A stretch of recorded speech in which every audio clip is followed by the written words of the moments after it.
পকোড়া না chicken cutlet, তোমার কোনটা ফেভারিট? ফ্রিজে যদি অল্প একটু চিকেন থাকে তাহলে সহজেই এই রেসিপিটা বানিয়ে ফেলতে পারবে।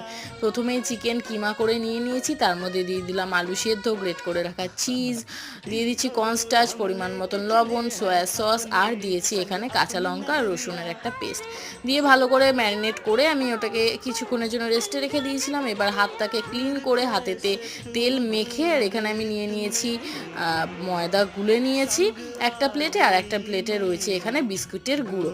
এটা কিন্তু আমি টোস্ট বিস্কিটের গুঁড়ো নিয়েছিলাম, আমার কাছে যেহেতু ব্রেড ক্রাম্বস ছিল না তাই জন্য। তোমাদের কাছে থাকলে তোমরা সেটাই ইউজ করতে পারো। দিয়ে আর কি ভালো করে কোট করে নিলাম। আমি একটাই কোট করেছি, তোমরা তোমাদের পছন্দ মতন কোট করে নিতে পারো, শেপ দিয়ে দাও নিজের ইচ্ছা মতন। আর গরম তেলেতে একদম ছাঁকা তেলে ভেজে নাও, অবশ্যই তেলের ফ্লেমটাকে একদম ধিমে করে রাখতে হবে। 2 মিনিট বোথ সাইড ভাজা হয়ে গেলে এখানে চিজি চিকেন কাটলেট একদম রেডি। ভিডিওটা ভালো লাগলে লাইক সাবস্ক্রাইব।